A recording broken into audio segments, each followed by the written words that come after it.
இது ஃபர்ஸ்ட் மலேசியாவின் செய்திகள் உங்களுக்காக.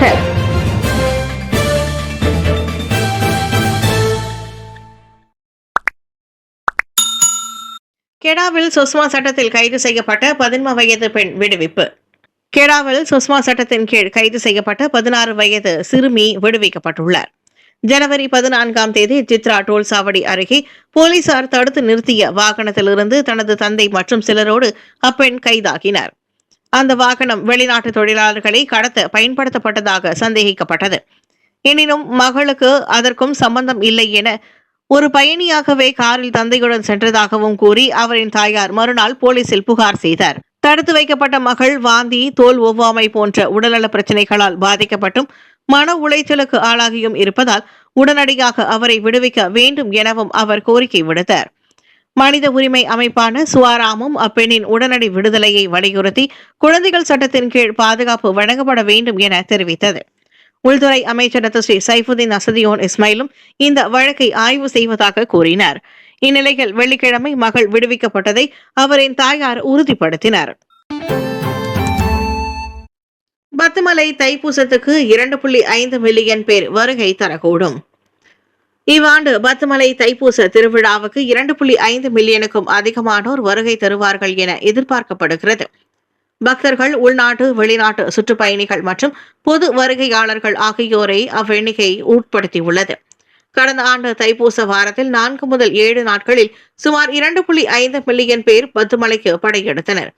இவ்வாண்டு நீண்ட வார இறுதி விடுமுறை காரணமாக கூட்டம் இன்னும் அதிகரிக்கும் என ஸ்ரீ மகா மாரியம்மன் தேவஸ்தான அறங்காவலர் என் சிவகுமார் கூறினார். பிப்ரவரி 1ஆம் தேதி தைப்பூச விடுமுறையோடு கூட்டரசு பிரதேச தினமும் வருவதும் குறிப்பிடத்தக்கது. இவ்வாண்டு 2026 மலேசியாவுக்கு வருகை தரும் ஆண்டு என்பதாலும் இம்முறை தைப்பூசம் பண்பனக்கு பாதுகாப்பாகவும் சுமூகமாகவும் தூய்மையாகவும் நடைபெற வேண்டும் என தேவஸ்தானம் விரும்புகிறது. அதற்காக அரசு மலேசிய போலீஸ் படையுடன் ஒத்துழைப்பை வலுப்படுத்தியுள்ளது. கூட்ட நிர்வகிப்பு, ரத ஊர்வலம் போன்ற பாதுகாப்பு ஏற்பாடுகளை போலீஸ் முழுமையாக கவனிக்கும் என்றார் அவர். விமான பயணத்திலிருந்து உடற்பயிற்சிக்கு ஆசிய பசிபிக் சமூகங்கள் இணைக்கும் ஏரேஷியா மற்றும் ஹைராக்ஸ் பங்காளித்துவம். நாட்டின் மலிவு கட்டண விமான நிறுவனமான ஏரேஷியா உலகளாவிய உடற்பயிற்சி போட்டித் தொடரான ஹைராக்ஸுடன் புதிய பங்காளித்துவத்தை அறிவித்துள்ளது. இந்த ஒத்துழைப்பு ஆசிய பசிபிக் வட்டாரத்தில் உள்ள உடற்பயிற்சி சமூகங்களை ஒன்றிணைத்து பயனுள்ள பயணம் என்ற கருத்தை முன்னெடுக்கிறது. போட்டிகளில் பங்கேற்கும் விளையாட்டு வீரர்கள் மற்றும் ஆர்வலர்கள் எல்லைகளை தாண்டி பயணம் செய்து உடற்பயிற்சி மற்றும் சமூக இணைப்பை அனுபவிக்க ஊக்குவிக்கப்படுகிறார்கள். ஐராக்ஸ் இப்போது ஆசியாவில் தனது தடத்தை விரிவாக்குகிறது. இந்த சந்தர்ப்பத்தில் இதற்கான பயண வசதிகளை ஏரேசியா மலிவான விலையில் வழங்குகிறது. குறிப்பாக இவ்வாண்டு ஏரேஷியா நடத்தும் ஹைராக்ஸ் போட்டிகளில் பதிவு செய்யும் அனைத்து பங்கேற்பாளர்களும் ஹைராக்ஸ் மூலமான ஆரம்ப பதிவு காலத்தில் குறிப்பிட்ட காலத்திற்கு விமான பயணங்களில் 10% சிறப்பு கழிவு சலுகைகளை பெறுவார்கள். இதனால் அவர்கள் போட்டியில் முழு கவனம் செலுத்தி அனுபவத்தை முழுமையாக ரசிக்க எளிதாகும் என ஏரேசியா தலைமை வணிக செயல் அதிகாரி அமாண்டா ஊ கூறினார். உடற்பயிற்சி, வாழ்க்கை முறை மற்றும் சுற்றுலாவை ஒருங்கிணைக்கும் இம்முயற்சி ஏரேசியாவை வெறும் விமான சேவையாக அல்லாமல் சமூகங்களை இணைக்கும் சக்தியாக நிலைநிறுத்துகிறது. காஜாங் நெடுஞ்சாலையில் அதிர்ச்சி, பாதையின் நடுவில் அமர்ந்த லாரி ஓட்டுநர் மீது போலீஸ் விசாரணை. காஜாங் நெடுஞ்சாலையில் ஒரு லாரி ஓட்டுநர் தன் வாகனத்தை அவசர பாதையில் நிறுத்திவிட்டு சாலையின் நடுவே கால்களை மடித்து சம்மணம் போட்டு அமர்ந்த சம்பவம் வைரலாகியுள்ளது.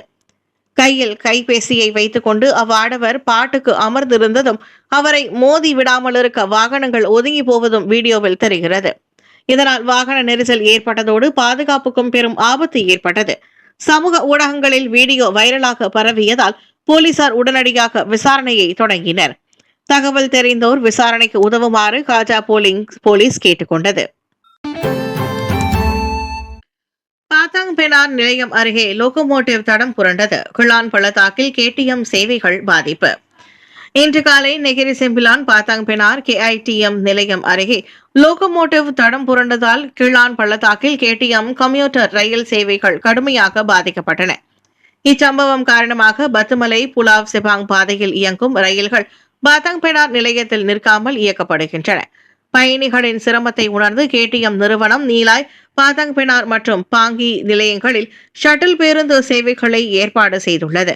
KTM தொழில்நுட்ப குழு அவசர சீரமைப்பு பணிகளில் ஈடுபட்டு வருகிறது. எனவே பயணிகள் மை ரயில் டைம் செயலி அல்லது மற்றும் KTM சமூக ஊடகங்களை பார்த்து அன்னைய தகவல்களை தெரிந்து கொள்ளுமாறு கேட்டுக் கொள்ளப்படுகின்றனர்.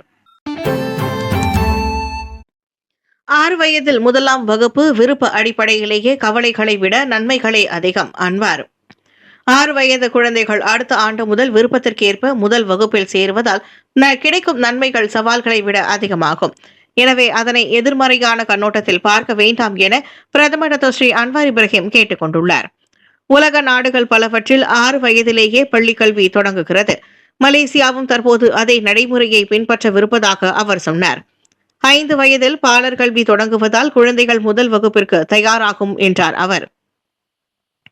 குழந்தைகளுக்கு ஆரம்பத்திலேயே கல்வி கற்கும் வாய்ப்பு வழங்கப்பட்டால் அவர்கள் மிகவும் திறமையான கற்பவர்களாக மாற முடியும். இது நாட்டையே உயர்த்த உதவும் என்று அவர் கூறினார். அறிவாற்றல் மற்றும் உணர்ச்சி ரீதியாக தயாரான குழந்தைகளுக்கு 6 வயது முதலில் வகுப்பில் சேர அனுமதி வழங்கப்படும் என கல்வி அமைச்சும் ஏற்கனவே தெளிவுபடுத்தியுள்ளது. ஆனால் எதிர்ப்பாளர்களோ ஆசிரியர் பற்றாக்குறை, கலாச்சார கவலைகள் மற்றும் வயது கலந்த வகுப்புகள் சவாலாக இருக்கும் என எச்சரிக்கின்றனர். ஜனவரி 31 வரை தீபகற்ப மலேசியாவை கொளுத்து போகும் வெயில். தீபகற்ப மலேசியாவின் பெரும்பாலான பகுதிகளில், குறிப்பாக வட மாநிலங்களில் கொளுத்தும் வெயிலும் வறண்ட வானிலையும் ஜனவரி 31ஆம் தேதி வரை நீடிக்கும் என எதிர்பார்க்கப்படுகிறது. நடப்பு வானிலை மாதிரி ஆய்வுகளின் அடிப்படையில் இந்த நீடித்த வெப்பநிலையை மலேசிய வானிலை ஆய்வுத்துறையான மெட் மலேசியா கணித்துள்ளது. அதே காலகட்டத்தில் சபா, லாபுவான் மற்றும் சரவாக்கில் ஜனவரி 29 முதல் 31 வரை காற்று குவியல் எனப்படும் வாய்ப்பு இருப்பதாகவும் இது இடி மின்னலுடன் கூடிய நீண்டகால கனமழையை உருவாக்கக்கூடும் என்றும் மெட் மலேசியா கூறியது. இந்நிலையில் வானிலை மாற்றங்களை பற்றி துல்லியமான மற்றும் அண்மைய தகவல்களை பெற பொதுமக்கள் மெட் மலேசியா சமூக வலைதளங்கள், அதிகாரப்பூர்வ சமூக ஊடக பக்கங்கள், மைக்வாகா கைபேசி செயலி ஆகியவற்றை கண்காணிக்கும்படி அறிவுறுத்தப்பட்டுள்ளனர். தனிப்பட்ட தகவலை இணையத்தில் பகிர்வது குற்றம். டாக்சிங் மீது கடும் நடவடிக்கை பாயும் என IGP எச்சரிக்கை. டாக்சிங் எனப்படும் ஒருவரின் தனிப்பட்ட தகவல்களை அனுமதி இல்லாமல் இணையத்தில் வெளியிடும் செயலுக்கு எதிராக தேசிய போலீஸ் படை தலைவர் கடும் எச்சரிக்கை விடுத்துள்ளார். இத்தகைய செயல்பாடுகளில் ஈடுபடுவோர் மீது கட்டாயமாக சட்ட நடவடிக்கை பாயும் என டாக்டர் ஸ்ரீ காலிட் இஸ்மாயில் தெரிவித்தார். டாக்சிங் சம்பவங்கள் தொடர்பு மற்றும் பல்லுடக சட்டம், தனிப்பட்ட தரவு பாதுகாப்பு சட்டம் மற்றும் குற்றவியல் சட்டம் ஆகியவற்றின் கீழ் விசாரணைக்கு உட்படுத்தப்படலாம் என்றார் அவர். அண்மையில் சர்ச்சைக்குரிய வகையில் பேசி பிரச்சனையில் சிக்கிக்கொண்ட FMT முன்னாள் செய்தியாளர் ரெக்ஸ்டெனின் முகவரி, கை தொலைபேசி எண் போன்ற தனிப்பட்ட தகவல்கள் இணையத்தில் பகிரப்பட்டதால் அவருக்கு தேவையில்லாத தொந்தரவு மற்றும் மிரட்டல்கள் ஏற்பட்டுள்ளன. இது குறித்து கருத்துரைத்த போது IGP அவ்வாறு சொன்னார். இது தனியுரிமை மீறல் மட்டுமல்ல, பொதுமக்களின் பாதுகாப்புக்கும் ஆபத்தானது என அவர் நினைவுறுத்தினார். எதையும் பகிர்வதற்கு முன் யோசிக்கவும், ஒருவரின் முகவரி அல்லது தொலைபேசி எண்ணை அனுப்பினாலும் அது குற்றமாக கருதப்படும். கினபதங்கான் லாமாக் இடைத்தேர்தல்களில் தேசிய முன்னணியே வெற்றி. சபாவில் நேற்று நடைபெற்ற 2 இடைத்தேர்தல்களிலும் தேசிய முன்னணியே அமோக வெற்றி பெற்றது.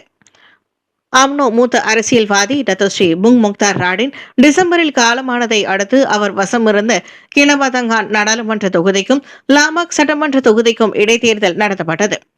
அதில் கினபதங்கானில் புங் முக்தாரின் மகன் முகமது நாயிம் குர்னவாயின் முக்தாரை களம் இறக்கிய பாரிசான் 19,852 வாக்குகளை பெற்று அமோக வெற்றி பெற்றது. வாரிசான் கட்சி வேட்பாளரை சுமார் 14,000 வாக்குகள் வித்தியாசத்தில் வீழ்த்தி கினபதங்கான் என்றுமே தேசிய முன்னணியில் கோட்டையே என நாயிம் குர்னவாயின் தெரிவித்தார்.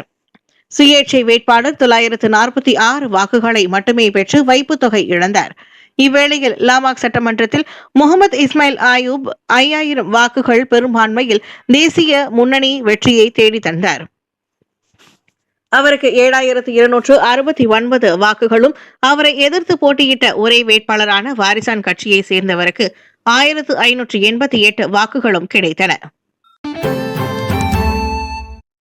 மலக்கா புலாவ் காடோங்கில் வழி தவறிய குட்டி முதலை பொதுமக்களால் பிடிக்கப்பட்டது.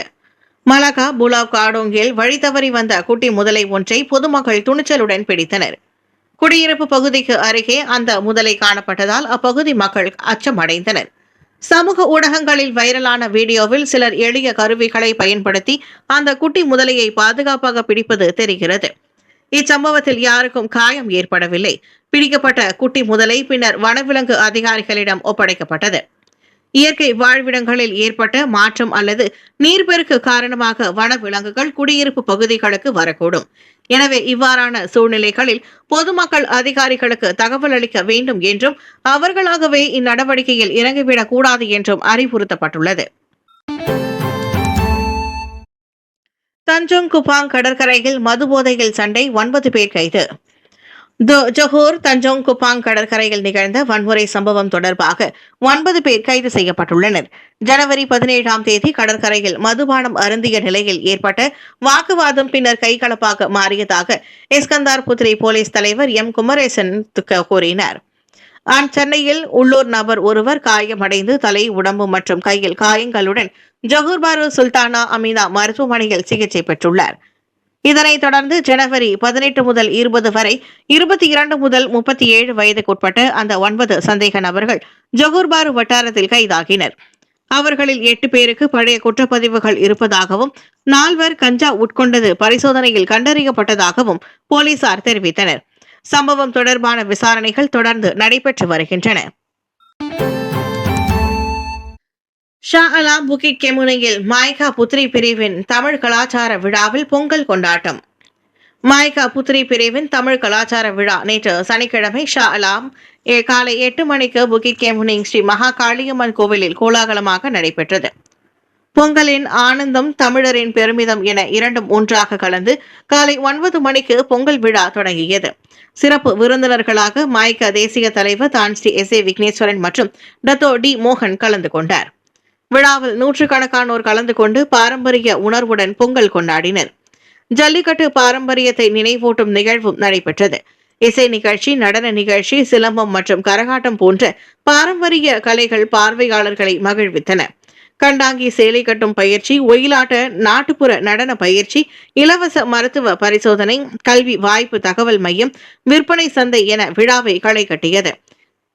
விழாவின் நோக்கம் குறித்து தேசிய புத்ரி தலைவர் தீபா சோலமலை விவரித்தார்.